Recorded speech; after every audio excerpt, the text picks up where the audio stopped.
يا اخي المقداد الله يرضى عليه لما ابن عمرو الله يرضى عنه لما في بدر وقال ما لي لا اسمع القوم على الانصار يعني، قال والله يا رسول الله لو خضت بنا هذا البحر لخضناه معك، ولو سرت الى برك الغماد اخر منطقه في الجزيره لسرنا ما تخلف واحد منا، إن لصبر في الحرب صدق عند اللقاء وسوف ترى ما تقر به عينك.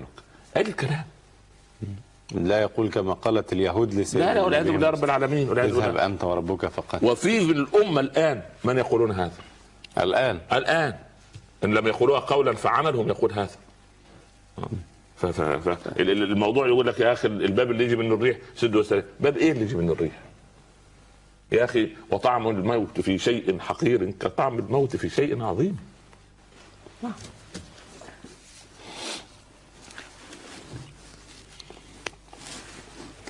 لا اله الا الله. طيب فضيلتكم بين النفخه الاولى والثانيه الكل موتى. الكل موتى. هذه المده يعني كما قال. هل سيحدث فيها شيء؟ لا، في هذه المده لا يحدث شيء. لا يحدث اي شيء. لا يحدث شيء. طيب مع النفخه الثانيه يبعث الكل عرايا كما ولدتنا عطشا. نعم الكل في سنه الذي مات فيه. نعم، على هيئته تلك. على هيئته. نعم. يساقون سوقا الى ارض المحشر. الله اكبر. طيب الشمس نعم تركت مدارها. اين ذهبت؟ نزلت الى الارض، اقتربت من الارض، قد اقتربت الشمس من الرؤوس. تحرقنا. الله عز وجل يقدر العباد ساعتها على التحمل. طب في بعض الاقاويل تقول ستتحول العيون الى منتصف الراس. لا لا لا لا لا لا لا كهيئتنا تلك. كهيئتنا تلك بني ادمين، بني ادم زي ما الرجال والنساء والكبار والصغار كله. سبحان الله العظيم. نلتف حول ماذا في ارض المحشر؟ لا نلتف حول شيء ابدا. نقاد ولا ندري اين نذهب. نقاد، من يقول الله اعلم. سبحان الله. وصف من تقوم عليه وصفنا آنذاك سيكون ماذا؟ يا ابني زي ما انا مت الان ابعث على ما مت عليه. يقول مثلا والعياذ بالله رجل مات سكرانا. نعم. يرسل وكوب الذي يشرب منه معلق في رقبته، يخرج سكران يتخبط. يا حفيظ. لكن الرسول صلى الله عليه وسلم في الرجل الذي كان محرما فوقصته الدابه قال ايه؟ غسلوه ولا تطيبوه. ما تقولوش طيب عشان محرم، ما طيبهوش. الطيب في الاحرام سبحانه. ولا تخمروا راسه فانما يبعث ملبيا يوم القيامه. يا الله. يا الله. يلبي زي ما مات يلبي. سبحان الله. كم من اناس ماتوا وهم يجاهدون في سبيل الله، وهم يقولون قولة الحق، وهم واقفين على ثغر من ثغور الاسلام، وهم رافعين علم لا اله الا الله. هؤلاء هم الذين سوف تنصر بهم الامم وسوف يثبتون يوم القيامه. نعم. لانهم نصروا المله في حياتهم. طيب. يوم تشقق الارض عنهم سراعا. ذلك حشر علينا يسير. ما المقصود وكيف نوظفه في هول ذلك اليوم؟ لما ينفخ البوق في الاسرافيل في النافخ الصف. انا قلت سيدنا ام انا قلت يعني سيدنا يا سيدي اللي خلى سيدنا. الناس بيقول للناس سيدنا، يعني ملك من الملائكه نوراني سيدنا. سبحان الله. سيدنا ما في مشكله. لا انا اقول لي انا اقول سيدنا وهكذا تعلمنا. ما قرات فيها شيء. لا انا لا ارى فيها يعني لا ايجاب ولا رفض، يعني لا ارى فيها يعني. نعم. يعني احنا دايما نقول سيدنا الشيخ، سيدنا الاستاذ، سيدنا المدير مثلا يعني. سبحان الله يعني ما فيش كده. ف لما ينفخ في النفخه الثانيه الارض تشقق عنهم سراعا. لماذا؟ لان هذا الامر هو كن فيكون. يوم تشقق الارض عنهم وهم في قبورهم. لما القت فيها ايه ما فيها وتخلت. خلاص خذوا ادي الامانات اللي كانت عندي اهي. واذا الارض مدت والقت ما فيها وتخلت. مدت يعني لما تنشق تتسع. مش قبر مغلق، قبور مغلقه. نعم. احنا الان ربما نجلس الان على رفات دفنت من 1000 سنين.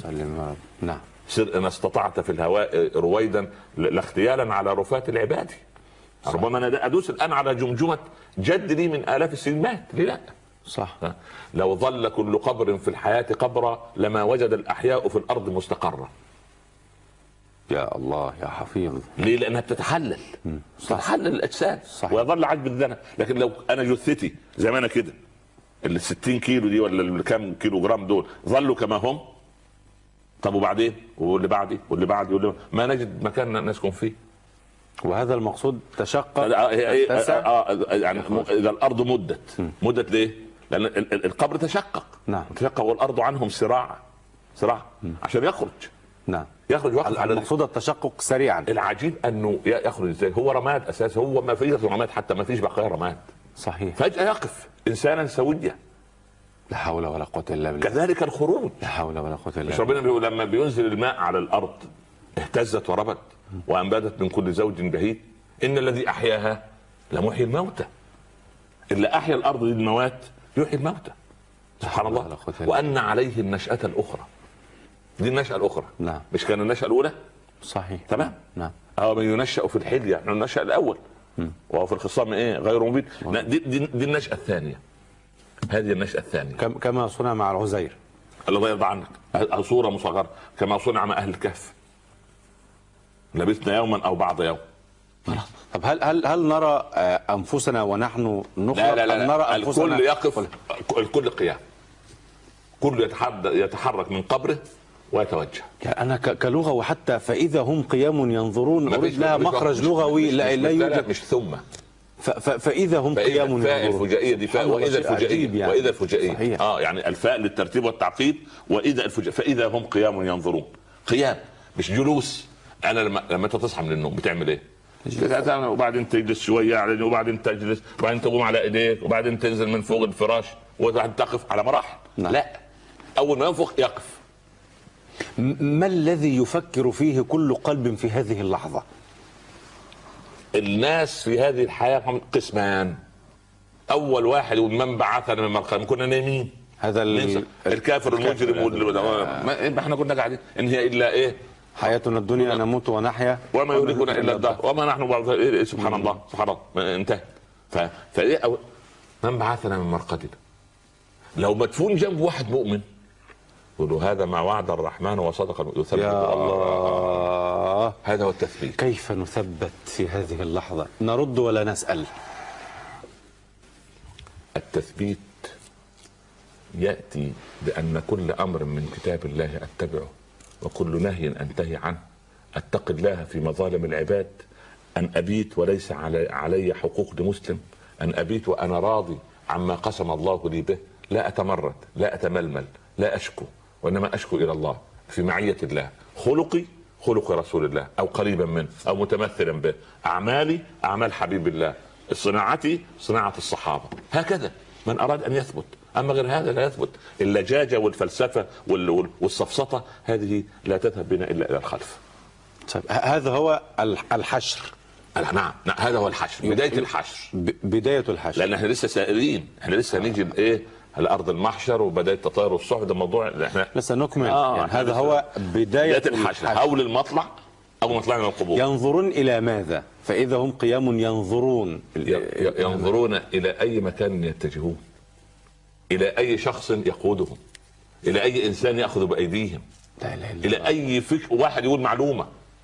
انت لما تحصل ضوضاء في مكان انت عايز خبر واحد فقط. صحيح. يطلع يقول لك اصل حدث كذا حدث كذا وعايزين دي، ولكن لا ابدا. لكل امرئ منهم يومئذ شأن يغنيه.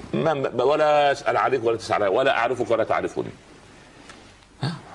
هذا هو يوم يفر المرء من اخيه وامه وابيه وصاحبته وبنيه لكل امرئ منهم يومئذ شأن يغنيه. سبحان الله. ومن في الارض جميعا قبل ذلك، ومن في الارض جميعا. خلاص اي واحد اللي كان رئيسي في العمل، اللي كان موظف عندي، الخادم بتاعي، سائقي، جاري، ما فيش. هل يوقن الكافر والمنافق والعاصي الحائد عن طريق الله وقتها لانه فعلا قد ازفت الازفه؟ خلاص اكتشف الحقيقه المره على عيانها. هنا اذا قال يا الله هنا لا هنا علم اليقين تحول الى عين اليقين، تحول الى حق اليقين. صار عنده الثلاثه. المؤمن عنده الثلاثه دول وهو عايش في الدنيا. فلما جه قال هذا ما وعد الرحمن، انا منتظر اليوم ده. انا عايز ربنا ينجيني. انا منتظر يوم الفرح زي بالضبط ولد الاول على الدفعه، واقف ورا الكواليس منتظر ينادى عليه عشان الوزير ورئيس الجامعه يسلموا الشهاده، ففرح عايز الستار ينفرج ويطلع، عايز هاؤم اقرأ. ولذلك ليه لما ياخد كتاب ويفرح فرح. الثاني والعياذ بالله في غرفه الاعدام، كل ما يفتحوا عليه الباب يقول بس هياخدوني، خلاص خلاص النهايه صح. بس او ايقن، ولكن لا تحين مناص، خلاص لا ساعة من دم.